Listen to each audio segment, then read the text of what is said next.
I want to start talking more about LGBTQ stuff on this channel, and I'm also someone that really loves film and TV and all manner of storytelling media.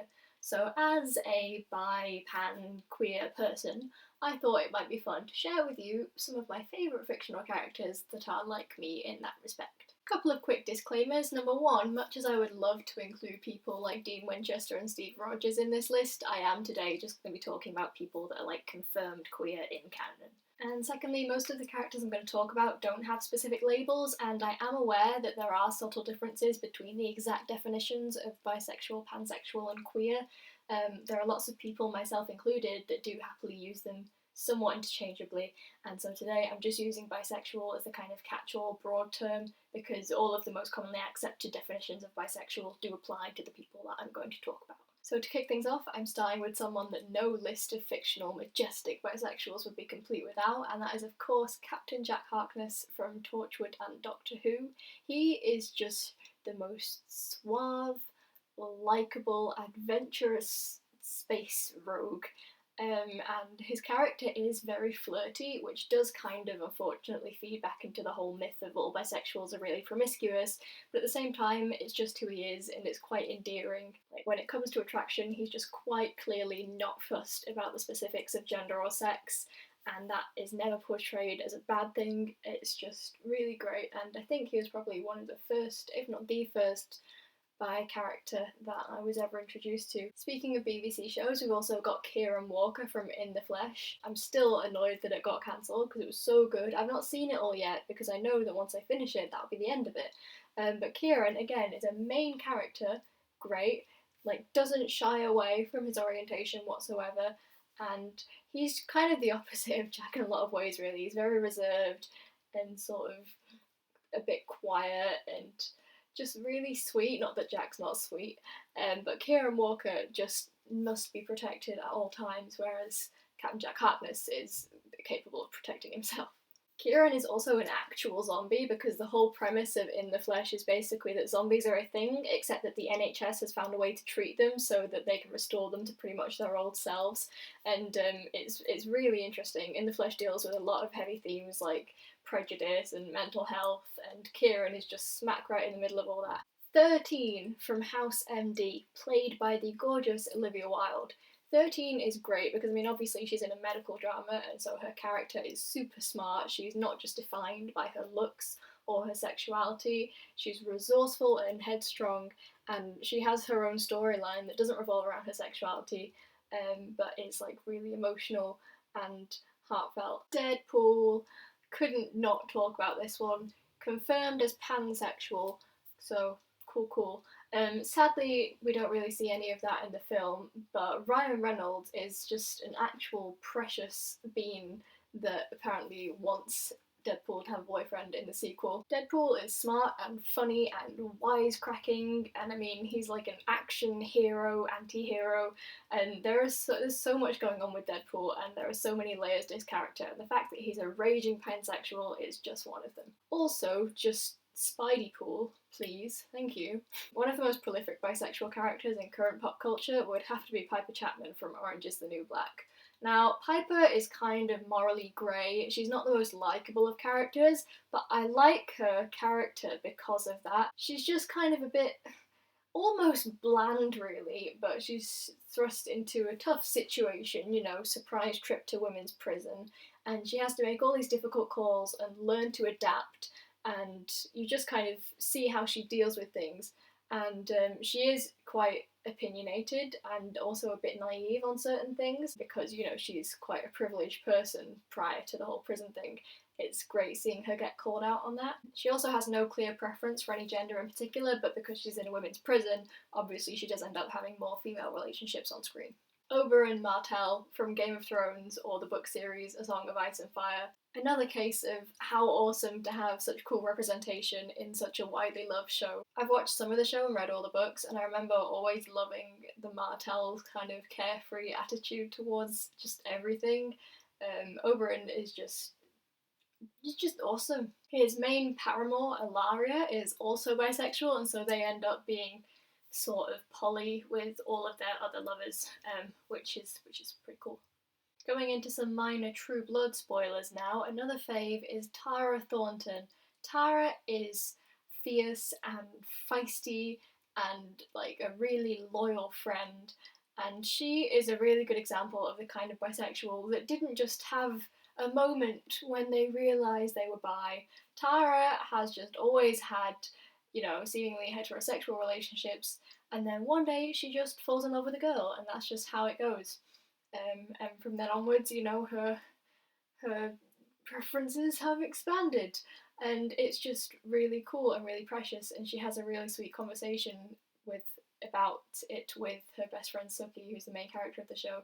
Um, where Suki just sort of says, "Oh, so you never knew you like girls?" And Tara's just like, "Nope, but here we are." Another True Blood fave now, who is just one of my favourite fictional characters in general, Eric Northman.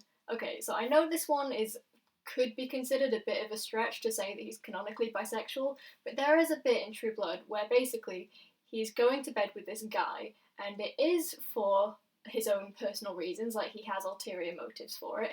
But this guy is a vampire, and right before they're about to bang, the guy says, no, Eric says, "It's been a while since I've done this," or something along those lines, and the other guy says, "With a man," and Eric corrects him to "with a vampire." And some people say, because the whole scene was just kind of orchestrated by Eric for his own means, and that means that, he's probably not actually into him. But I think there was, even given that, there was no reason why he needed to correct him from man to vampire. And I feel like that strongly implies that Eric was correcting him into saying, "No, no, I'm cool with doing it with guys." So yeah, as far as I'm concerned, that statement and the context of that is enough for me to say, yeah, Eric's clearly down with the dudes. Clark Griffin from The 100, another case of it being a main character, which is awesome, and also because The 100 is quite like, sort of young adult, it's based on a bunch of YA novels, it's got quite a younger viewership. I think Clark as a character being bi is especially cool because you will have her being more of a source of representation that I feel like a lot of younger queer kids could be able to identify with, and I love that. Clark is a leader, and she is another one that has to make quite a lot of difficult calls, and she has a lot of emotional struggles on screen. She's another one that has on-screen relationships with both boys and girls, and her relationships on screen are equally like emotional and important, and none of them are portrayed as kind of more valid or important than the other. And I love that they're given, rightfully given like equal attention, and just being like, yeah, these are the people that Clark has been involved with, and they have all like, been genuine relationships. Harley Quinn, I will be the first to admit that I'm not as familiar with comic books in general as I would like to be. However, I do know lots of bits and pieces, and one of those bits and pieces is that Harley and Poison Ivy are canonically confirmed as girlfriends that are non-monogamous.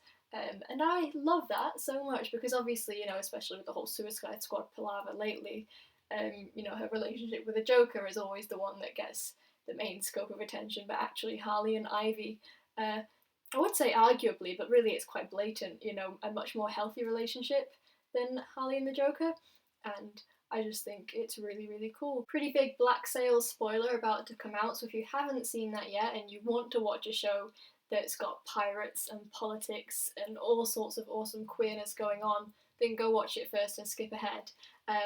But Captain James Flint, oh my goodness, I am so pleased that Black Sails is what it is, because there's a lot of stuff. Basically, James Flint has a long, long time of setting up his backstory with a certain male character that's, seems to just be sort of political and friendly, and it's the kind of thing that in another show you would have people shipping James and this character, and the writers and the other fans would insist that you were reading into stuff when it's not there, except that with Black Sails, it is there, and all of a sudden it's like, no, yeah, this is a thing. And it's really, really cool. It's just really good, and it's quite dark and gritty, and he's a very angsty character. But I mean, bisexual pirate, yes please. Speaking of Black Sails, there is also Anne Bonny, who is possibly one of my favourite characters in the whole thing. She is kind of like what Michonne is in The Walking Dead in terms of being a bit sort of strong and silent, but can handle herself when the time calls for it. But she does have her vulnerable moments, and she's just really, really great. I like Anne very much. You should go watch Black Sails. Queer people all over the place, but it's not a queer show, it's a pirate show. And Anne in particular has a really interesting sort of polyamorous kind of deal, which again I really, really like. Jacob Wells from The Following makes my heart hurt when I think about him. Now, The Following is basically a show about bad guys. It's about this guy that's a serial killer, and when he was in prison, he basically built himself up this cult, and then he escapes from prison, and now he's like the head of this serial killing cult, and Jacob is one of them. But he's kind of like the sweetest. Okay, this is going to sound really weird if you haven't watched the show, but basically, as part of this sort of cult thing and their plans, Jacob and this other guy moved into a house pretending to be a gay couple to gain the trust of their neighbour. And Jacob has a girlfriend separate from this, but of course, over the years that this whole thing went on, the pretense was dropped and they actually did become kinda gay, and it's just quite emotional and precious. The Following is one of those niche little shows that's the first season was amazing, then it kind of falls off a hill, but would recommend. I've been watching a lot of Lucifer lately, and I absolutely love Mazikeen the demon. She is one of those characters that is just very sort of sassy and makes a lot of sexual quips and sort of flaunts her sexuality in a way, and is just incredibly confident and makes a lot of comments and that makes it blatantly obvious that she is a raging bisexual, and I love her. And that takes us to the last one, Lucifer Morningstar himself. I am so pleased with this because in the show, clearly he has a massive preference for women, and that's fine. Plenty of bisexuals, myself included, lean more to one side of the masculinity femininity spectrum than the other. But in a more recent episode, they had this thing where basically they had to dredge up the list of all of his former lovers, and there were men amongst them. There's actually this bit where there's a woman that he slept with, and that's fine, and then there's someone else that he slept with that's a guy, except that the detective that he's working with doesn't know that he slept with him, and so she's like, okay, so I'm pretty sure we can assume that you haven't slept with this guy as well. And then he's just like, actually, and I think a lot of queer people can relate to that sort of maybe not sort of feeling when someone assumes that you're one of the straights. Yeah, I just really love Lucifer. And I think that is all of them. That's everyone I wanted to talk about for today. I just thought this would be a fun video to make, and it kind of was. I'm sorry if I started getting a bit overexcited, especially towards the end, but I just love these characters so much. So if you enjoyed this video, then please leave me a comment, say if you've watched any of the shows that I'm talking about and you like any of these characters. Please let me know who you like, because I'm so ready to talk about any of them. So thank you so much for watching. Please subscribe if you liked the video, and feel free to go and check out some of my others. I have spoken about bisexuality before, and I'm always going on about my favourite fictional characters and TV shows. So here's a couple of video suggestions for you to go and check out next if you would be so inclined, and if not, then either way, hopefully I'll see you next time. Bye!